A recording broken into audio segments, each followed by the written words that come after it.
Segundo livro dos Reis, capítulo 5, vamos fazer a leitura do verso 1. Naamã, comandante do exército do rei da Síria, era grande homem diante do seu senhor e de muito conceito, porque por ele o Senhor dera vitória à Síria. Era ele herói de guerra, porém leproso. Saíram tropas da Síria e da terra de Israel, levaram cativo uma menina que ficou ao serviço da mulher de Naamã. Disse ela à sua senhora: tomara o meu senhor tivesse diante do profeta que está em Samaria, ele o restauraria da sua lepra. Então foi Naamã e disse ao Senhor: assim falou a jovem que é da terra de Israel. Respondeu o rei da Síria: vai, anda, e enviarei uma carta ao rei de Israel.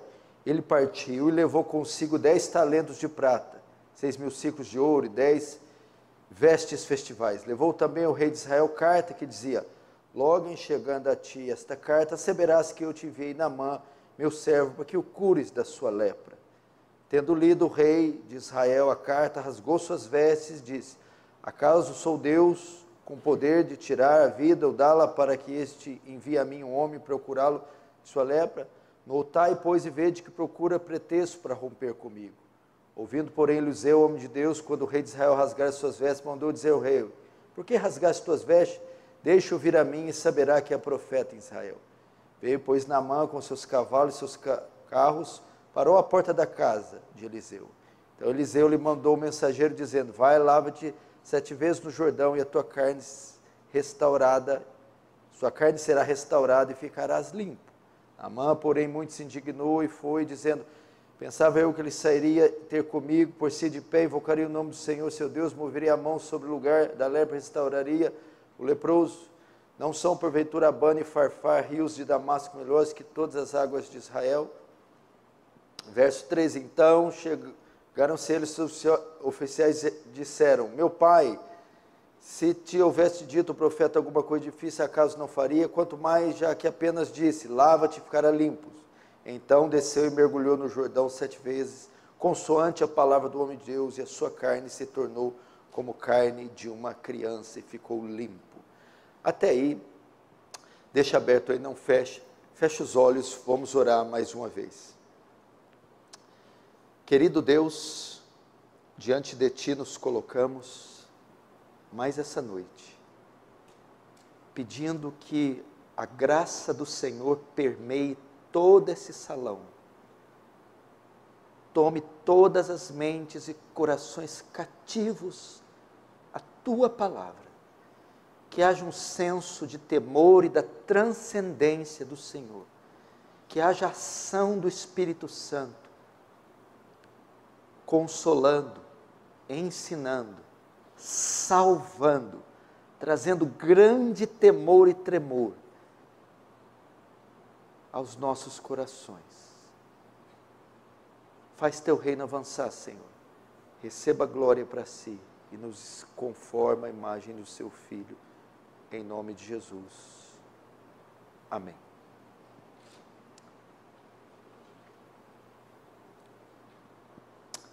Querido, semelhante a esse texto, outro texto que eu esqueci de pedir vocês para abrir, mas está em Mateus 28, 18, eu vou só citá-lo. O Senhor diz: portanto, ide, fazei nações, fazei discípulos de todas as nações, batizando-as em nome do Pai, do Filho e do Espírito Santo, eis que estou convosco até a consumação dos séculos. E após esse texto, abriríamos aqui. Queridos, vocês sabem que o tempo está passando. A cada dia, a cada mês, a cada semana, a cada ano que passa, o fim se aproxima. E juntamente com o fim, o julgamento de todos os homens. Porque o Senhor determinou um tempo que haveria de julgar todas as nações da terra, todos os moradores da terra. Isso se daria na consumação dos séculos, no fim dos tempos. E qual seria a condição dos homens quando ele voltasse? Paulo diz, Romanos 1,18, do céu se manifesta a ira de Deus contra toda a impiedade dos homens, porque todos pecaram. O mundo está debaixo de condenação, debaixo de juízo divino, por causa do pecado. E a prestação de contas está chegando à medida que o fim se aproxima. E em Mateus 28, depois de ressuscitar e ficar 40 dias aqui na terra, antes de subir aos céus, ele comissiona os seus discípulos. Ele ajunta cerca de 500 discípulos na Galileia e dá uma tarefa, o seu último mandato em vida, aqui na terra. É a tarefa da grande comissão, a tarefa da evangelização mundial. Isso está em Marcos capítulo 16, 15, isso está em Atos capítulo 1, Marcos ele diz, portanto, ide e pregai o evangelho a toda criatura da terra. Atos 1 diz, recebereis poder, virtude, e ser-me-eis minhas testemunhas, primeiro Jerusalém, depois Judéia, Samaria, e até os confins da terra. Em Mateus 28, ele diz, ide e fazei discípulos, porque o tempo se aproxima, levai a eles o evangelho. Lembra quando uns gregos foram falar com ele lá em João, capítulo 12, e que a mulher cirofenícia, cananeia, não judia, veio atrás dele, rogando um milagre para sua filha, ele disse, não é bom tirar dos filhos e dar aos cães. Eu não fui enviado, senão as ovelhas perdidas de Israel. Por enquanto, o meu ministério está limitado a apenas Israel. Eu não posso dividi-lo ainda com os gentios. Os gregos vieram falar com ele, Filipe, tem um povo querendo falar com o senhor aí, os gregos. Ele diz, a minha hora ainda não é chegada, porque se o grão de trigo não cair na terra e morrer, fica ali só, mas morrendo dá muito fruto. Filipe, diga para eles, ainda não. Por quê? A salvação não estava possibilitada para o mundo inteiro ainda, porque não havia sido feito um pagamento pelos pecados. Agora, quando Jesus morre lá e ressuscita, no capítulo 28 ele diz, agora todo o poder foi me dado no céu e na terra, agora eu comprei o direito, eu comprei a salvação dos gentios em todas as partes do mundo, portanto, ide e pregai, agora vocês podem pregar, agora o meu sangue foi vertido para além das fronteiras de Israel. E o tempo se aproxima, e será que nós estamos em dia com a tarefa da grande comissão, em anunciar o evangelho? O que seria toda criatura da terra? Todos os seres humanos, todos quanto nós pudermos, todos que estiverem no nosso raio de alcance, é o nosso dever pregar o evangelho, levar a salvação, a redenção para esses homens. E eu quero usar esta passagem de 2 Reis 5 para estimular a igreja, ou ensinar a igreja como evangelizar. Olha quantos bancos vazios, sem nenhum parente nosso, nenhum amigo, nenhum vizinho, nenhum moribundo, perdido aí pelos cantos das praças, aqui para ouvir o evangelho. E nós precisamos levar, como eu já ensinei aqui, nosso dever enquanto na terra é primeiro na vertical, segundo na horizontal, conhecê-lo e fazê-lo conhecido. Esse é o nosso dever na terra, conhecê-lo, comunhão, santidade e fazê-lo conhecido. Nossa função na terra se limita a essas duas ordens, ou esses dois deveres, conhecê-lo e fazê-lo conhecido. Eu temo que não estejamos bem em nenhum dos dois. Mas é o nosso dever. Capítulo 5 de 2 Reis, essa passagem narra a conhecida história de Naamã, o famoso Naamã, que foi curado de lepra pelo profeta Eliseu. Se você voltar um pouquinho, capítulos anteriores, vão narrar a história de Elias, um fenômeno de profeta, que cumpre o seu chamado e é levado para os céus por uma carruagem de fogo. Eliseu sucede Elias no chamado profético. E agora, no início do seu ministério, ele se depara com Naamã. Naamã era um comandante do exército da Síria, que era governada por Ben-Hadad. Você pode ver isso no verso 1.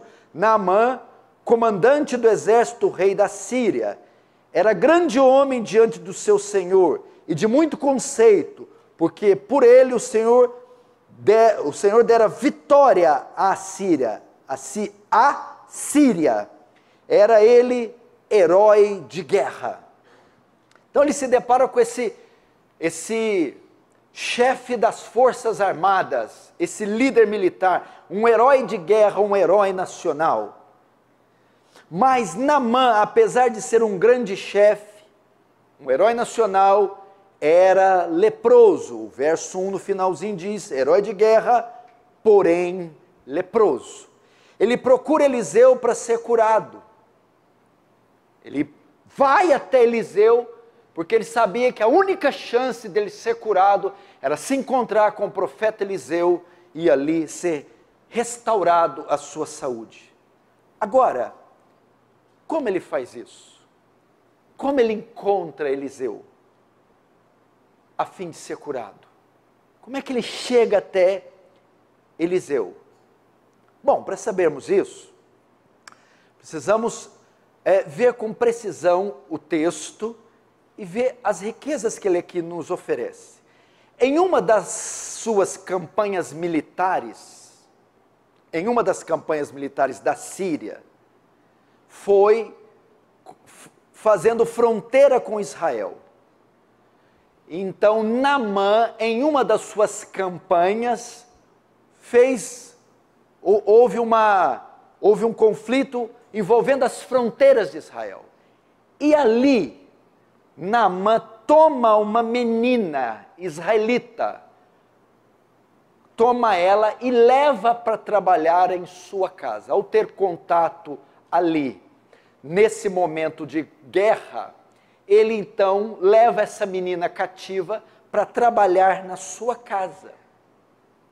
E é sobre a história dessa menina capturada por Naamã em um conflito militar que eu vou falar hoje. E o seu exemplo evangelístico. Nós vamos aprender com a menininha israelita que morava na casa de Naamã como evangelizar. Essa palavra é para aqueles que carregam o fardo do evangelismo, mas encontram dificuldade em fazê-lo, que carregam o fardo da grande comissão, sabem que foram comissionados, sabem que têm esse dever, mas encontram dificuldades em cumpri-lo. Essa palavra é para aqueles que choram pela conversão dos seus familiares, mas não sabem como evangelizá-los ou como conduzi-los a Cristo. Sabemos que foi colocado um fardo sobre nós, é o que eu disse na introdução, a tarefa da grande comissão. E sabemos que o tempo se aproxima e Deus tem urgência em cumprirmos com o nosso dever evangelístico. Vamos então entrar na história. No verso 2, que diz ali, saíram tropas da Síria e da terra de Israel e levaram cativa uma menina. O verso 2 fala dessa menina. O termo hebraico aqui para menina sugere que ela tinha entre 14 e 16 anos, não menos e não mais que isso. Era uma pré-adolescente ou uma adolescente. Ao trazê-la dessa campanha militar, a menina passou a habitar na Síria, uma terra pagã. A Síria não é a Síria, é a Síria. Existe a Síria e Síria. Aqui é Síria. A Síria era uma nação politeísta. Poli, muitos. Teos, deuses. Politeus, muitos deuses. Eles adoravam vários deuses. Dentre eles, Rimon, o deus da tempestade, o deus das chuvas, o deus trovão. Então, a menina foi trazida da sua terra para habitar agora numa nação pagã, politeísta, cheia de deuses pagãos. Este é o retrato da igreja. A igreja foi colocada nesse mundo cercada de trevas. Quando Deus chama Abraão e dele cria os filhos e vai se tornar a nação de Israel também foi cercada de nações pagãs, de nações que cultuavam outros deuses, adoravam outros deuses. Nós fomos colocados aqui, tanto como igreja, como também como indivíduos. Estamos cercados de incredulidade, misticismo, paganismo.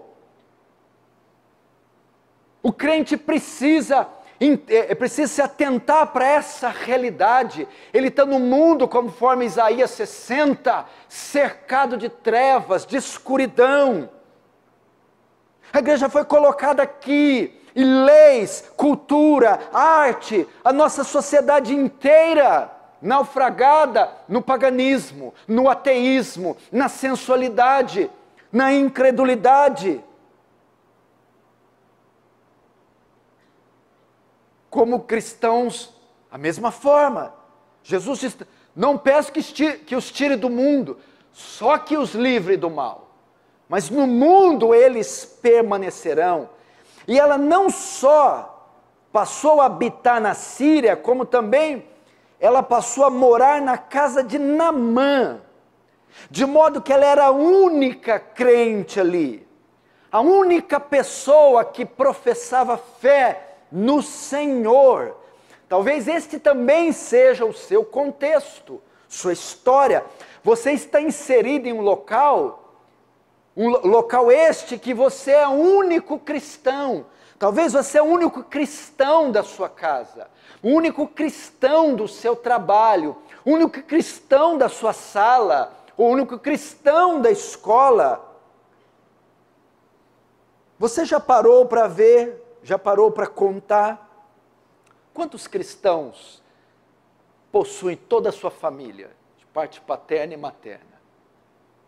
Já teve uma ideia quantos cristãos tem ali na sua família? Você já contou quantos cristãos tem na sua sala de aula? Você já contou quantos cristãos tem lá na sua empresa? Você já contou quantos cristãos tem no seu condomínio, no seu bairro, na sua rua? Talvez seja praticamente somente você.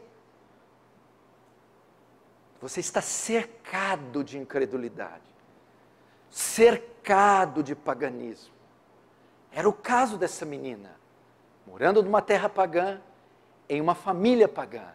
E ela era a única cristã, a única serva do Senhor naquele local. Pode ser a sua realidade. Ninguém mais da minha casa professa fé no Senhor. Ninguém da minha empresa ou do meu trabalho. Ninguém da minha rua inteira, do meu bairro. Ninguém. Talvez estamos falando aqui de bairros e cidades inteiras, com um número minúsculo de crentes, de fiéis. A igreja é minoria. O povo de Deus é minoria. E o texto também diz que ela era o único ponto de conexão com Deus que Naamã e sua família tinha. Veja o verso 3. Disse ela à sua senhora: tomara o meu senhor estivesse diante do profeta que está em Samaria. A ideia dela é assim, ó: se vocês conhecessem o profeta de Samaria, como eu conheço, se vocês conhecessem a Deus como eu conheço. Essa menina era o único ponto de contato de Naamã com Eliseu. Essa menina era a única esperança de Naamã. Única ponte que ligava alguma coisa divina, alguma realidade divina, era a menina. Não tinha outro ponto, não tinha outro meio, outro método. A menina era a única ponte, único ponto de contato de Naamã com Eliseu. Irmãos, nós também, preste atenção, você pode estar inserido num contexto que talvez você seja o único ponto de contato, o único ponto de contato entre Deus e os homens. Seja você, seja você. Talvez você está inserido num contexto semelhante a dessa mulher, e de certo modo isso se aplica para o plano geral. O único ponto de contato entre Deus e este mundo é a igreja, não há outro. A única forma de Deus falar com esse mundo é a igreja. A igreja é a embaixatriz de Deus aqui na terra. E trazendo por particular, talvez na sua casa,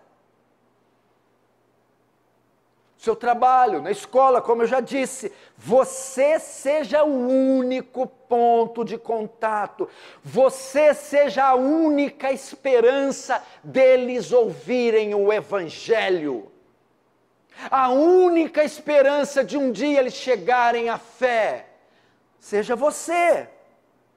A Bíblia diz que somos sal da terra e luz do mundo. Talvez o único poste, a única chama, a única vela que brilha naquela repartição pública, naquela casa, naquela vizinhança, naquela universidade, seja você. Não existe outro. O único membro da família lúcido, sóbrio, que ainda tem alguma coisa para comunicar, seja você. A única esperança desse povo ser alcançado, única esperança de Cristo os encontrar, deles ouvirem a mensagem, seja você. Porque ele chamou a igreja de sal da terra e luz do mundo. Pense na responsabilidade que você tem. Pense na responsabilidade que você tem. Você é o único. Veja o que o apóstolo Paulo disse. Caso você esteja sendo omisso com relação à sua obrigação de testemunhar. 1 Coríntios 9:16. Se anuncio o evangelho, não tenho do que me gloriar. Olha só, pois sobre mim pesa essa obrigação, porque ai de mim se não pregar o evangelho. Pesa sobre mim essa obrigação, pesa sobre mim esse dever. Paulo tinha a ideia que ele era um dos únicos pontos de contato com o mundo gentil. Ele foi separado para ser apóstolo dos gentios. E ele dizia, ai de mim se eu falhar, se eu não pregar.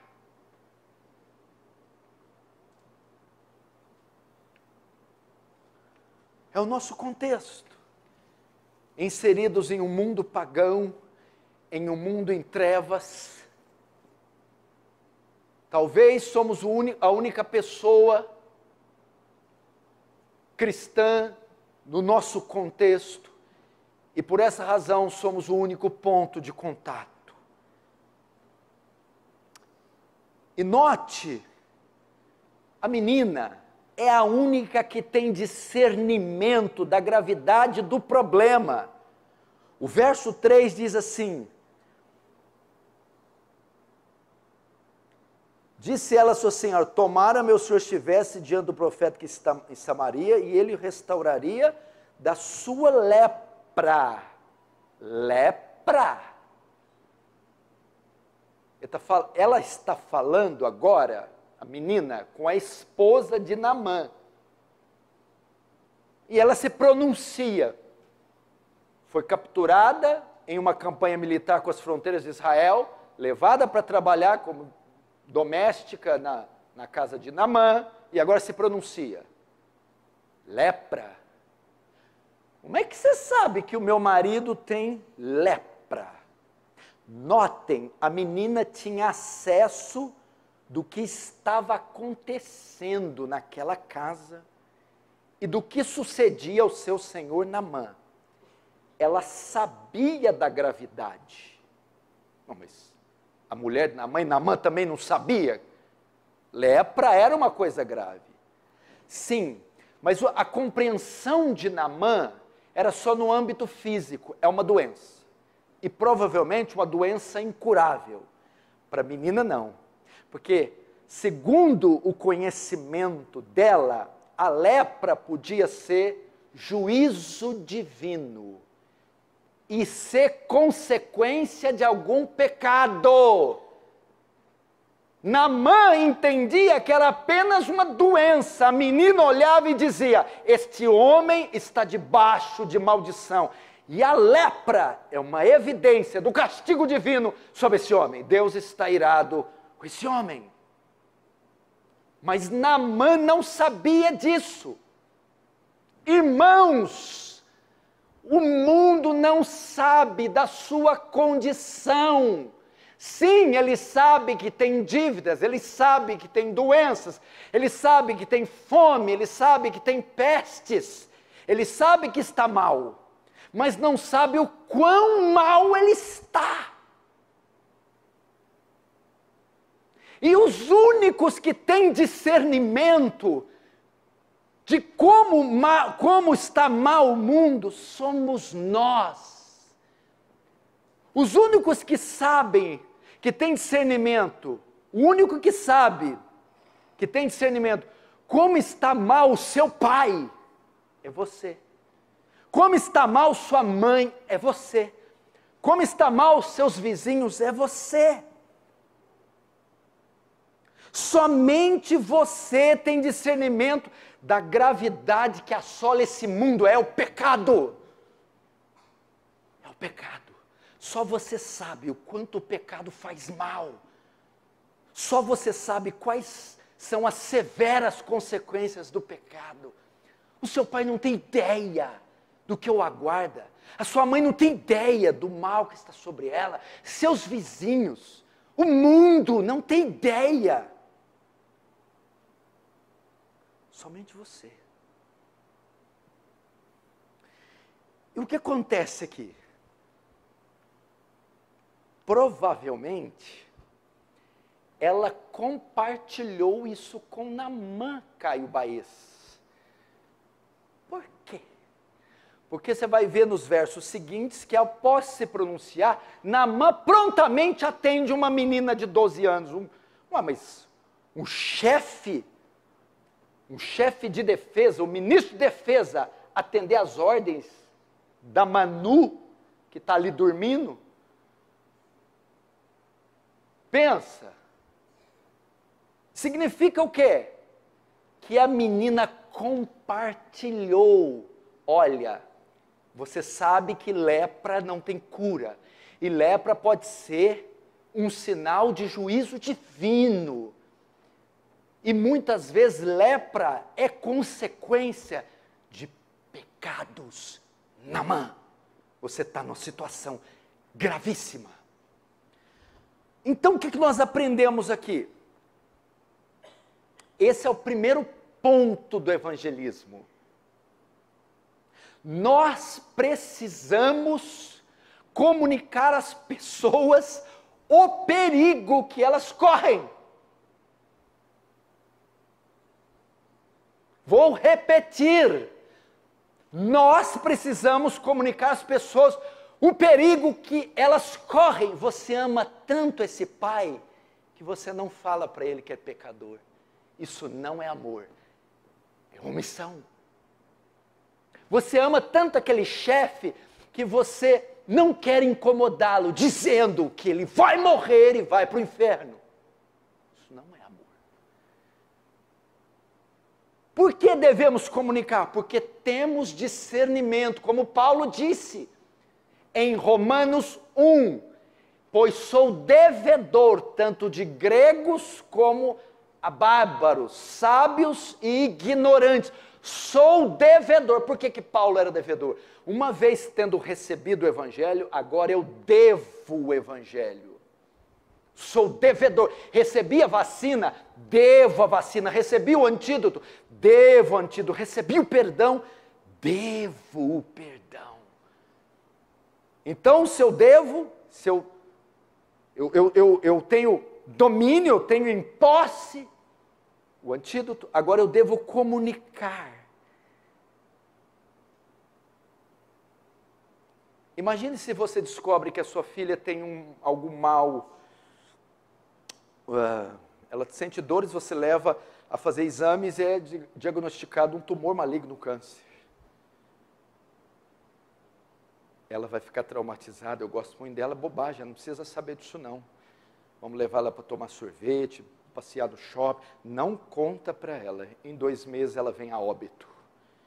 E se eu sou médico, eu pego nas 2 golas da sua camisa e, seu imbecil, se você tivesse advertido a menina, daria tempo de fazer um tratamento e salvaríamos a vida dela. Pois agora ela morreu, sem sequer saber que estava doente, que iria a óbito. Porque talvez, se soubesse da doença, iria se abrir para a cura. Nós temos que fazer isso com os pecadores, comunicar a eles o seu estado. Todos pecaram e destituídos da glória de Deus estão, porque o salário do pecado é a morte. Temos que comunicar a eles. É assim que começa o evangelismo. Os puritanos começavam o evangelismo com a lei. Evangelizavam com a lei. Como? Mostrando, tentando convencer o homem, não só que era pecador, mas o quanto pecador eles eram. E usavam os 10 mandamentos. Não matarás, não adulterarás, não furtarás, porque ninguém consegue observar os mandamentos. Então, quando você tem contato com a lei, você vê o quão pecador você é. Expõe os textos. Pai, sente aqui, pai. Seu problema não é aposentadoria, pai. Seu problema não são a dor nas juntas, pai. O seu problema é que você pecou, pai. E o salário do pecado é a morte. Pai, você não está correndo o risco de ficar cego ou amputar a perna pelo diabetes. Pai, você está correndo o risco de ir para o inferno, pai. É isso que nós temos que dizer. Mas por que, meu filho, um homem bom, um trabalhador como eu, vai para o inferno? Pai, você não é bom, pai. E eu posso te provar à luz da Bíblia que você não é bom, pai.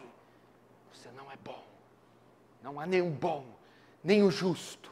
Você precisa de um Salvador, pai.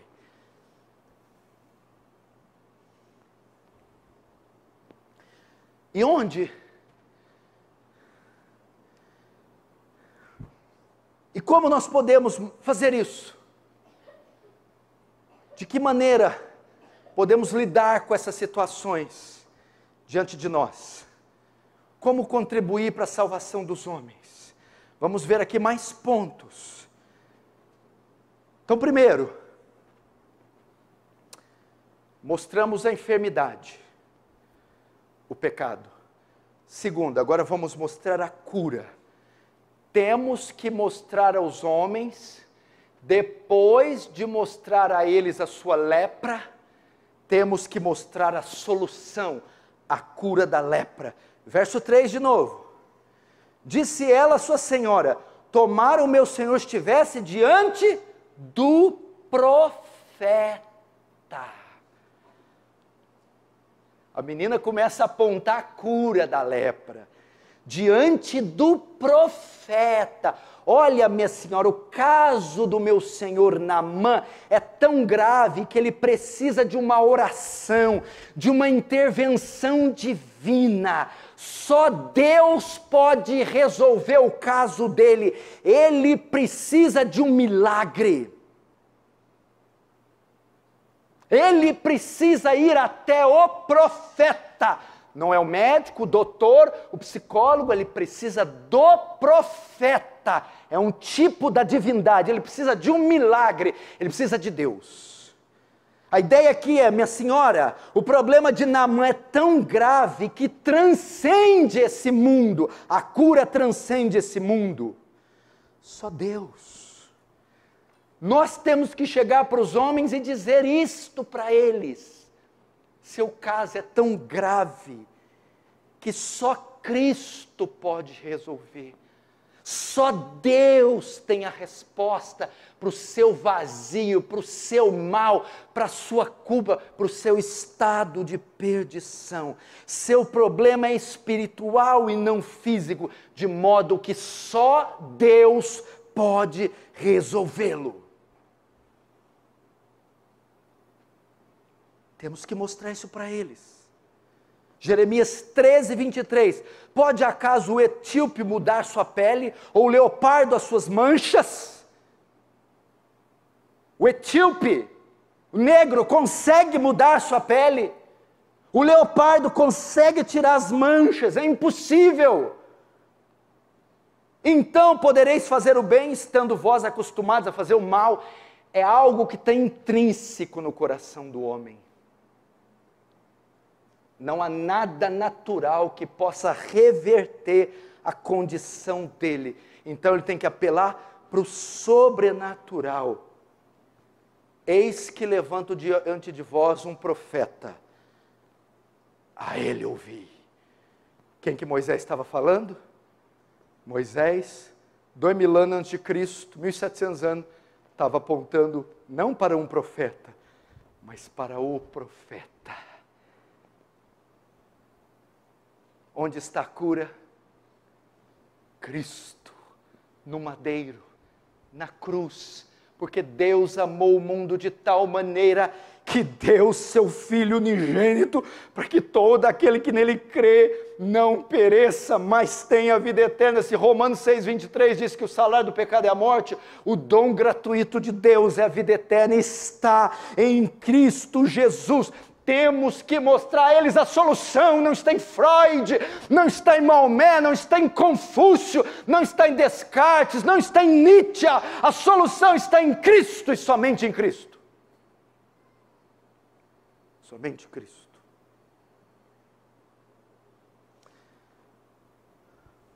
Agora, não devemos mostrar só a solução, mas devemos mostrar também aonde está a solução. Tá, a solução é Cristo? A solução é o profeta? É. E onde se encontra o profeta? A solução é Cristo? É Cristo. E onde se encontra Cristo? Lá vai a menina nos dá uma aula, o verso, não sai do verso 3. É muita riqueza num versículo só. E disse ela à sua senhora, tomara o meu senhor estivesse diante do profeta, que está em Samaria. Se você quer ser curado, Naamã, você precisa do profeta. E o profeta está em Samaria. Você quer ser curado? Vá a Samaria, pois é lá onde o profeta se encontra. Você disse a mim que é só Deus que pode me salvar, que é só Cristo que pode me perdoar, que só Deus tem a cura para os meus males. Onde eu encontro Deus? Em Samaria. Samaria? Onde que é Samaria? Samaria era a capital das 10 tribos, das tribos do norte. É a igreja.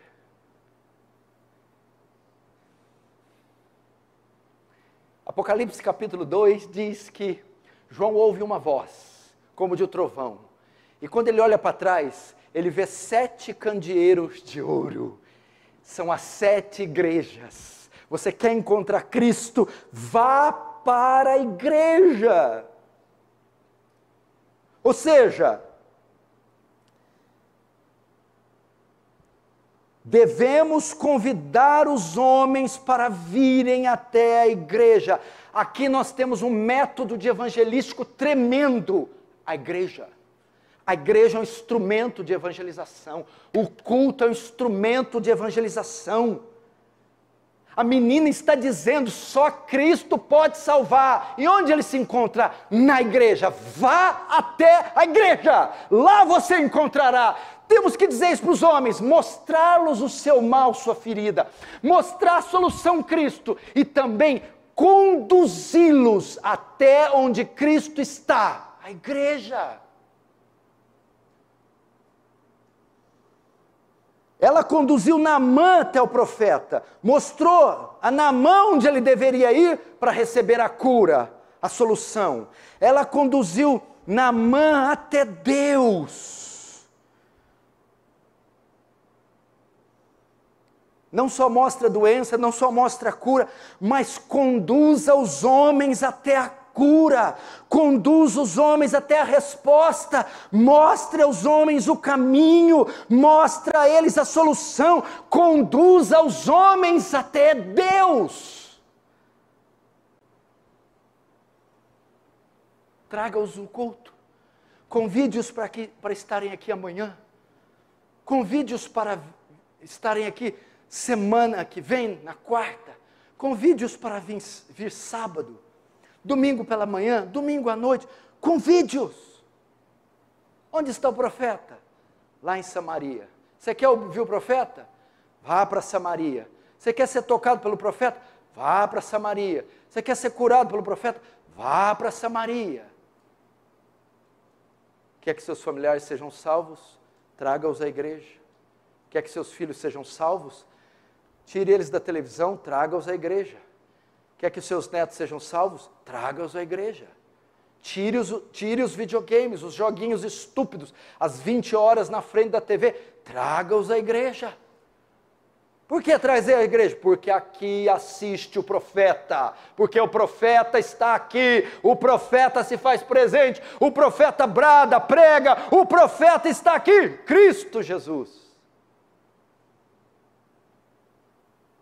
Olha o que André fez isso, João capítulo 1, verso 40, era André o irmão de Simão Pedro, um dos dois que tinha ouvido o testemunho de João e seguido Jesus. Ele, André, achou primeiro seu próprio irmão Simão, a quem disse, achamos o Messias, que quer dizer Cristo, e o levou a Jesus. André foi lá, vem cá, você precisa conhecer, Pedro, vem, não, Pedro, vem, não, Pedro, vem aqui, você tem que conhecer esse cara. Quem que é esse cara? Jesus Cristo, o Filho de Deus, o Messias prometido, o Salvador do homem. Trouxe, foi até Jesus. Jesus estava limitado à geografia da Palestina. Então era para lá que os homens tinham que afluir a fim de encontrá-lo. Hoje, Jesus está na sua igreja. Aqui é a Palestina moderna, aqui é o Israel moderno. Tragam os homens para a igreja. Entendeu? Mostrou a enfermidade, mostrou a cura e trouxe ele até a cura, trouxe até o profeta. Agora vamos ver outros fatores que cooperaram para a evangelização dela, o testemunho e a fé dela. Veja o verso 4. Então foi Naamã e disse ao seu senhor, assim falou a jovem, que é da terra de Israel. Respondeu o rei da Síria, vai, anda, e enviarei uma carta ao rei de Israel. Preste atenção, que parece um versículo que não apresenta nada, né? A conversa estava sendo entre ela, a menina, e a mulher de Naamã. A mulher foi e comunicou na mão o relato da menina.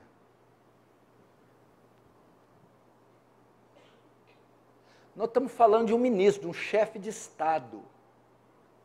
Talvez Naamã era o segundo em autoridade em toda a Síria. Um herói nacional, um chefe de guerra, um chefe de Estado, um líder militar, um homem de grandezas, um homem de adjetivos, de qualidades superlativas. Vem uma pirralhinha mirrada de 12 anos e conta um relatozinho. Mexe com toda a Síria, esse homem para tudo, comunica ao rei, manda a carta para o outro rei. Reinos estão sendo mobilizados por causa de uma garotinha. Pergunta, como Naamã foi se curvar a uma menina? Como um dos homens mais poderosos do mundo se sujeitou a uma menina? Pela convicção, pela fé e o testemunho que essa menina falou e demonstrou. Olha o verso 3 novamente. É o 3. O negócio aqui é o 3. Disse ela, sua senhora, tomara, vamos começar assim, vamos imaginar que foi apático, foi mórbido, foi entediante a fala dela, mas na última frase, olha lá, disse ela, sua senhora, tomara o meu senhor estivesse diante do profeta que está em Samaria, e ele o restauraria da sua lepra. Essa menina tinha certeza que se ele fosse até Eliseu, ele seria curado.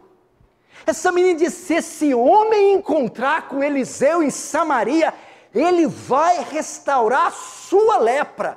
Veja a fé dessa menina, veja a convicção que ela tinha no poder de Deus. Pergunta, quando você fala de Cristo para alguém, você fala com a mesma convicção? Você fala como André, Simão, você tem que conhecer esse homem, Simão. Você tem, sua vida não vai ser mais a mesma. É assim que você evangeliza? Você conhece George Whitefield? Para muitos, o maior pregador de todos os tempos depois de apóstolo Paulo. Por exemplo, para o Dr. Martin Lloyd Jones, George Whitefield foi o maior pregador depois do Novo Testamento. Existia, no seu tempo, ele pregava ao ar livre, sem megafone, sem nada, para 5 mil pessoas, 10 mil, 15 mil, 25 mil pessoas, um lanchão lotado, sem microfone. George Whitefield. E um dia um homem, isso em Londres, Inglaterra, chamado David Hillman, era patrônimo do gnosticismo, incrédulo, ateu. E um dia, eles veem que esse homem está correndo na praça. Um homem todo pomposo. Dr. David, onde o senhor vai com essa pressa? Vou ver George Whitefield pregar. Mas o senhor não acredita no que ele prega. Eu não acredito, mas ele acredita no que ele prega.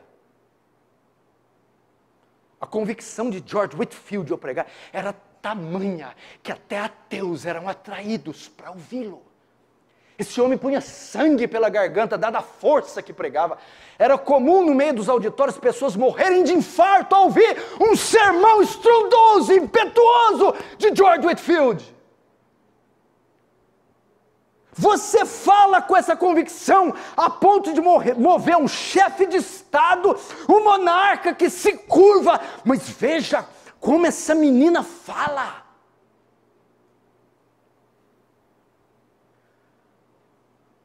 Vocês pregam com essa convicção, dizendo, se vocês forem até Cristo, eu tenho certeza que vocês serão transformados, que vocês serão perdoados. Veja na igreja apostólica, em Atos 4, verso 33, com grande poder os apóstolos davam testemunho da ressurreição do Senhor Jesus. Em todos eles havia abundante graça. Eles davam com poder testemunho.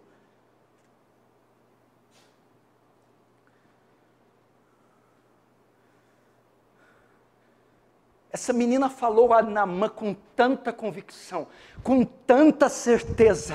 Ela evangelizou ele com tanta propriedade. Por que Naamã? Imagine a mulher de Naamã vendo esse homem apavorado. O que é isso? Onde você vai? O que você vai fazer? Ele disse, essa menina, ela sabe o que está falando. O Deus dela é poderoso para me curar. E eu vou imediatamente. Uau!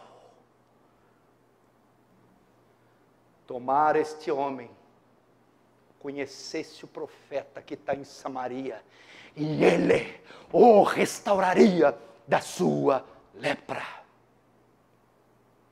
Olha, Naamã, quem sabe, se você tiver fé, eu não sei se ele está de uma... Naamã, se você procurar esse homem, você será curado.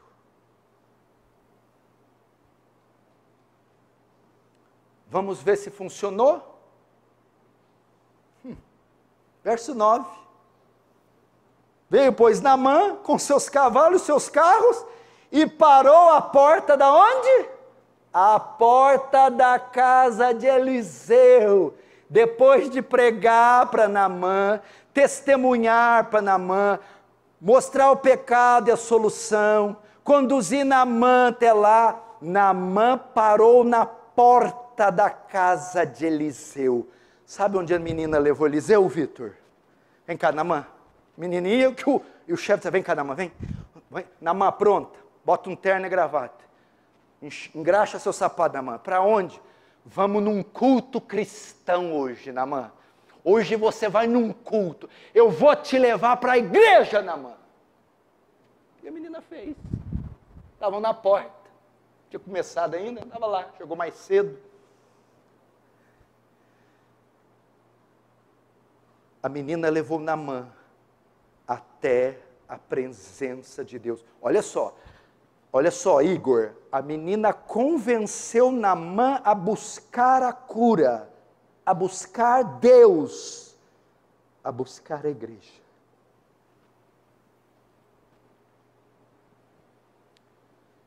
Parênteses, quem era a menina?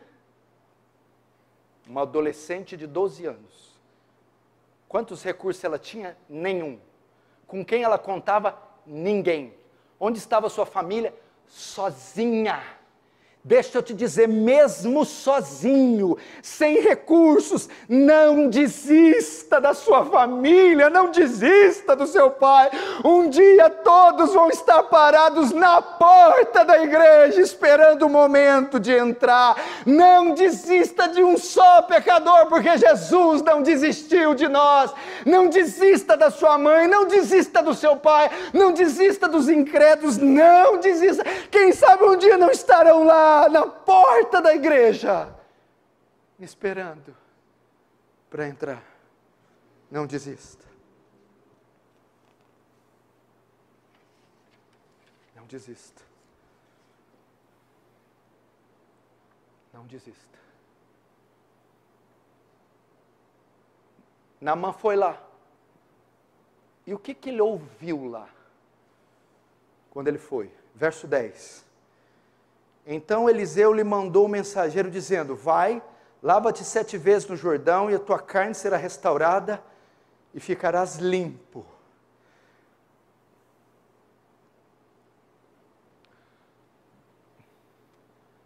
Eliseu falou para ele num rio e banhar 7 vezes. Ele seria curado. Pergunta, que propósito tinha isso?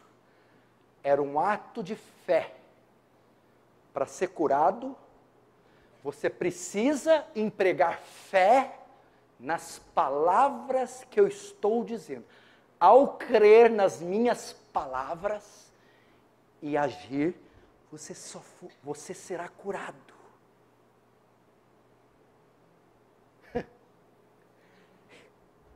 Quando trouxermos a igreja, elas ouvirão a palavra, elas ouvirão a pregação. Eliseu estava pregando a Naamã, e Naamã, para ser curado, tinha que responder a palavra pregada de Eliseu com fé.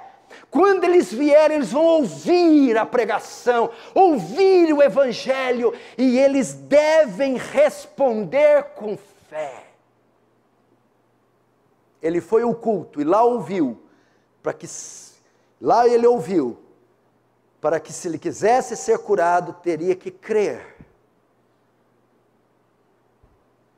Quando eles vierem ouvir a pregação, eles precisarão crer. Agora vamos ver, será que ele creu, Mateus?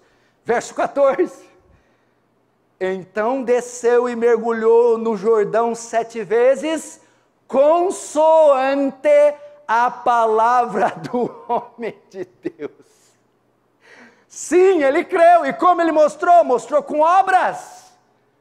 Desceu ao rio, consoante, conforme as palavras do profeta. Vamos contextualizar? Consoante a pregação do evangelho, meu pai creu.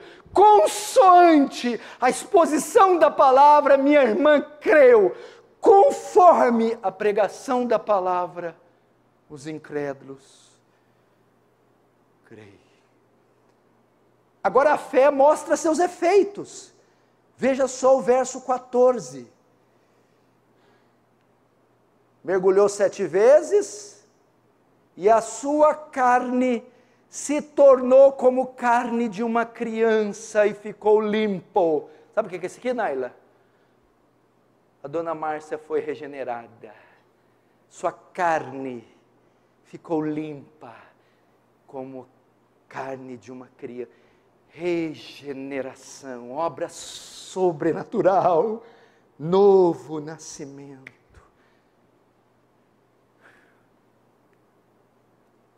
E o texto mostra a salvação de Naamã, 17 e 18, não temos mais tempo. Disse Naamã: se não queres, peço-te que ao teu servo seja dado levar uma carga de terra de 2 mulos, porque nunca mais oferecerá este teu servo holocausto nem sacrifício a outros deuses, senão ao Senhor. Isso é Naamã que está falando. 18, nisto perdoe o Senhor a teu servo, quando ao meu Senhor entrar na casa de Rimon para lhe adorar, e ele encosta na minha mão, eu também tenho que me encurvar na casa de Rimon. Quando assim me prostrar na casa de Rimon, nisto perdoe o Senhor teu servo. Eliseu disse: vai em paz. Naamã se converteu. Pediu perdão por ter adorado Rimon. Disse que agora seriam oferecidos sacrifícios. Só o Deus de Israel. Quem foi o protagonista? A menina. A menininha. A menina. Só no verso 3, ela criou esse cataclisma. Irmãos, o tempo está cumprido, o reino de Deus está próximo. Arrependei-vos e creides no Evangelho. Ide e pregai. Por que nós temos tanta dificuldade de pegar um celular e gravar um áudio de 2 minutos? Olha, essa manhã eu estava meditando na sua vida e resolvi gravar esse áudio fazendo um convite para você. Eu não tenho dinheiro, eu não tenho remédios para a sua dor, eu não tenho como fazer um empréstimo, mas eu tenho aquilo que pode dar paz à sua alma. Eu tenho aquilo que pode resolver o seu problema, para além dessa vida. Eu tenho um remédio que vai te ser útil para a eternidade. Eu quero te chamar para ir à igreja, ouvir a palavra e crer no Senhor Jesus Cristo. Fez o que a menininha fez. Ou mandar uma mensagem, às 18h30 estou passando aí para te levar na igreja. Não aceito não como resposta. Ou pegar 5 textos evangelísticos, João 14:6, João 3:16, 1 João 2:15, Ezequiel 18:3, manda. Ou escrever um texto, talvez seja bom com a palavra escrita, escreve. Ou se você é mais truculento, troglodita igual eu, já vai cara a cara. Fala, meu irmão, e aí? Sou faixa preta, terceiro dan. Vamos? Ou talvez você é bom com os joelhos. Ore e interceda. Mas vamos levar o evangelho às pessoas. Feche os olhos, vamos orar.